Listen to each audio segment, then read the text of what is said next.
IPO initial public offering. जी हाँ, यही जो आपको शॉर्ट टर्म में लिस्टिंग गेन के तौर पे अच्छा खासा पैसा कमा के देता है। पर ये आपकी सोच है। आईपीओ का काला सच क्या है? Why IPOs are disappointing investor on listing day. इसके पीछे के जो भी कुछ जेन्युइन ओपिनियन है, मेरी कुछ एनालिसिस है, क्या मेरी राय है, ये मैं आपके साथ हमेशा की तरह इस वीडियो में शेयर करूंगा। तो आशा करता हूँ जो भी लोग चैनल पे नए हैं, चैनल को पहली बार इन्होंने विजिट किया है, वो सब्सक्राइब करना बिल्कुल ना भूले, ताकि आने वाले दिनों में जो भी लेटेस्ट अपडेट आती है वो आप तक आसानी से पहुंच सके। तो देखिए, कुछ ऐसी बातें हैं जो आपको जानना काफ़ी इम्पोर्टेंट हो जाती है। जैसे कि आप सभी को पता होगा दोस्तों, अगर मैं बात करूं पिछले 2 साल की, 2019 की अगर मैं बात करूं दोस्तों, तो कुल मिला के टोटल आईपीओस हमें लगभग 15 के करीब आते हुए दिखाई दिए थे।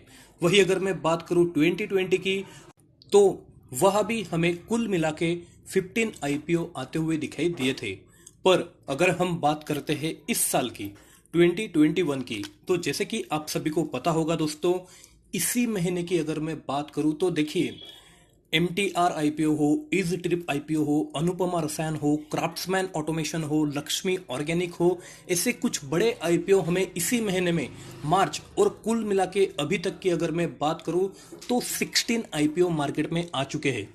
तो क्या साल भर में ये मल्टीप्लाई बाय 4 64 आईपीओ एक साल में आ सकते हैं? तो ये बड़ा सवाल आपके सामने और मेरे सामने आ जाता है।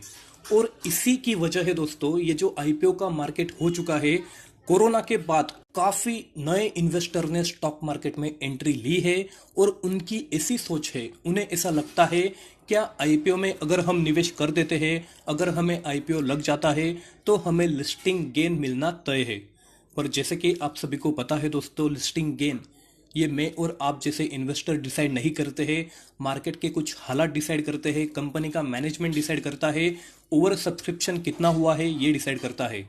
और आप सभी को जैसे पता होगा, पिछले कुछ दिनों की अगर मैं बात करूं, तो ऐसे बड़े बड़े नाम है, ऐसे बड़े बड़े आईपीओ है जिन्होंने अपने इन्वेस्टर को डिसअपॉइंट किया है। काफ़ी वीक और काफ़ी फ्लैट यहाँ पर लिस्टिंग उनकी हमें दिखाई दी है, जिन्होंने डिस्काउंटेड लिस्टिंग हमें दी है अपने आईपीओ प्राइस बैंड से।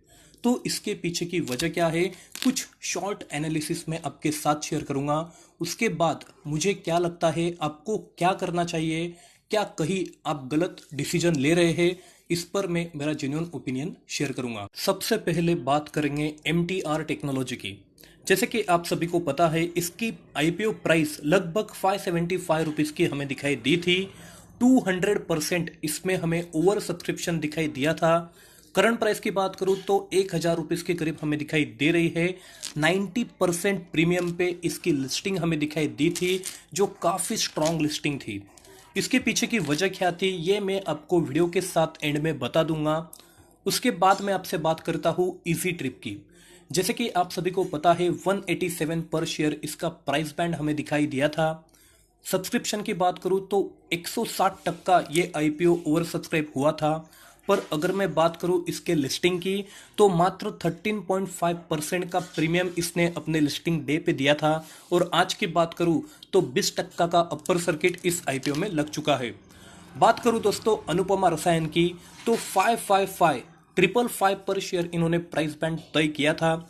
बात करूं इसके लिस्टिंग की, तो 6% का डिस्काउंट, मतलब उससे कम प्राइस पे ये लिस्ट हुआ है। और आज की बात करूं तो 493 पर शेयर कंसिस्टेंटली ये हमें डाउन ट्रेंड में दिखाई दे रहा है। वही अगर मैं बात करूं क्राफ्ट्समैन ऑटोमेशन लिमिटेड की, तो 1490 पर शेयर इसका प्राइस बैंड दिखाई दिया था। आज की बात करूं तो 1496, मात्र 6 रुपीज पर शेयर इसकी प्राइस हमें दिखाई देती है। सब्सक्रिप्शन की बात करूं तो देखिए, 100%, 200%, 300%, ये एक कॉमन बात आजकल हो चुकी है आईपीओ की। रिटेल इन्वेस्टर की बात करूं तो काफी ज्यादा सब्सक्रिप्शन इस कैटेगरी से हमें दिखाई देता है। बात करते हैं लक्ष्मी ऑर्गेनिक की, तो इसका आईपीओ प्राइस 130 पर शेयर हमें दिखाई दिया था। करंट प्राइस की बात करूं तो 187.6 पर शेयर, काफी शानदार इसका लिस्टिंग जो बुल हमें इसमें दिखाई दे रहा है। और इसके पीछे की वजह है दोस्तों, आईपीओ अच्छा खासा सब्सक्राइब हमें दिखाई दिया था, लगभग 106.81%। तो काफी शानदार ये हमें दिखाई दे रहा है। बात करते हैं कल्याण ज्वेलर्स। जी हाँ दोस्तों, काफ़ी वेल पॉपुलर ये ब्रांड था। बात करूँ इसके लिस्टिंग की तो कल हमें इसकी लिस्टिंग दिखाई दी थी। 87 पर शेयर आईपीओ प्राइस हमें दिखाई दी थी। करंट प्राइस की बात करूँ तो 74 रुपीज़ के करीब दिखाई दे रही है। 15% की डिस्काउंटेड लिस्टिंग हमें इस आईपीओ की दिखाई दी, जो अपने इन्वेस्टर को एक नाराजी यहाँ पर देके गई। इसके सब्सक्रिप्शन की अगर मैं बात करूं तो 2.61 टाइम्स ये आईपीओ हमें ओवर सब्सक्राइब होता हुआ दिखाई दिया था। वही अगर बात करते हैं सूर्योदय स्मॉल फाइनेंस बैंक की तो 305 रुपीज़ पर शेयर इसका आईपीओ प्राइस हमें दिखाई दिया था। 4% की डिस्काउंटेड लिस्टिंग हमें परसों के दिन मार्केट में दिखने को मिली थी, जो काफ़ी यहाँ पर फ्लैट लिस्टिंग हमें दिखाई दी थी। तो ये कुछ बातें थी दोस्तों, ये कुछ आईपीओ थे जो इस महीने में लिस्टेड हुए थे, जिन्होंने कुछ आईपीओ ने यहाँ पर शानदार लिस्टिंग अपने इन्वेस्टर को दी, कुछ आईपीओ ने यहाँ पर डिस्काउंटेड लिस्टिंग अपने इन्वेस्टर को दी। तो इसके पीछे की वजह क्या है? हर एक आईपीओ में आपको लिस्टिंग गेन क्यों नहीं मिलता है? तो अगर मैं अपने पॉइंट पे बात करूं, जैसे कि आप सभी को पता होगा, कोरोना के पहले काफ़ी कम लोगों के यहाँ पर डीमैट अकाउंट है और काफ़ी लोग यहाँ पर अनअवेयर थे about IPOs, about stock market.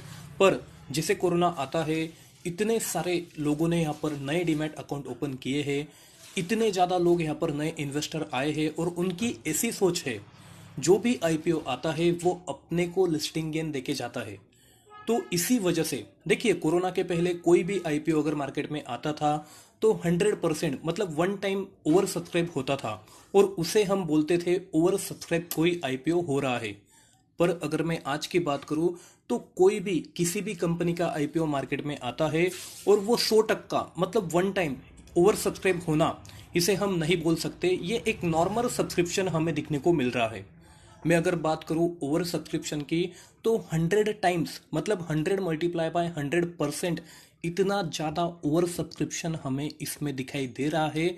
यही से आप अंदाज़ा लगा सकते हैं दोस्तों, ये जो आईपीओ का मार्केट है ये काफ़ी ज़्यादा यहाँ पर इसमें खिचड़ी बन चुकी है, ये मैं मान के चल सकता हूँ। देखो, कोई भी कंपनी मार्केट में आती है तो कुछ बातें हैं जो आपको जानना, आपको परखना काफ़ी ज़्यादा इम्पोर्टेंट हो जाती है। जैसे कि कंपनी का नाम क्या है, कंपनी का ब्रांड क्या है, कंपनी का बिजनेस क्या है, कंपनी का मैनेजमेंट कैसा है, ट्रस्ट कैसा है कस्टमर का, बिजनेस आने वाला फ्यूचर पोटेंशियल, ग्रोथ, वैल्यू, ऐसी कुछ बातें हैं जो आपको जानना काफ़ी ज़्यादा इम्पोर्टेंट हो जाती है और इसके बाद ही आपको इसमें निवेश करना चाहिए। लिस्टिंग गेन मिलेगा या नहीं, ये कुछ पैरामीटर पे डिपेंड करता है। जैसे कि अगर मैं बात करूँ ग्रे मार्केट प्रीमियम हो, मार्केट के हालात मतलब उस पीरियड में मार्केट बुल रन में या बियरिश हमें दिखाई देता हो। वही अगर मैं बात करूँ आईपीओ में किस इन्वेस्टर ने, एंकर इन्वेस्टर की अगर मैं बात करूँ तो किन एंकर इन्वेस्टर ने निवेश किया है, अगर वो अच्छे और बड़े एंकर इन्वेस्टर हमें दिखाई देते हैं तो इन कुछ पैरामीटर के चलते आईपीओ में लिस्टिंग गेन मिलने के चांसेस बढ़ जाते हैं। तो यही थी दोस्तों मेरी राय और मेरे एनालिसिस। किसी आईपीओ में निवेश करने से पहले कुछ पैरामीटर है जो मैंने आपके साथ डिस्कस किए, वो आपको जानना और परखना काफ़ी ज़्यादा इम्पोर्टेंट है, ना कि कोई भी आईपीओ आता है और आप उसमें निवेश कर देते हैं मात्र लिस्टिंग गेन के लिए। तो ये बात बिल्कुल गलत है, क्योंकि ये आपको कहीं ना कहीं एक ग्रीडी नेचर आपका इससे बन जाएगा और आने वाले दिनों में, आने वाले फ्यूचर में ये आपको काफ़ी ज़्यादा नुकसान यहाँ पर पहुँचा सकती है। तो यही थी मेरी राय और मेरे एनालिसिस। क्या आपको ये बात सही लगती है? आपकी क्या राय है मुझे कमेंट करना बिल्कुल ना भूलें। वीडियो अगर अच्छा लगा तो इसे लाइक और शेयर करना बिल्कुल ना भूलें। इसी के साथ आज का वीडियो समाप्त करते हैं। धन्यवाद।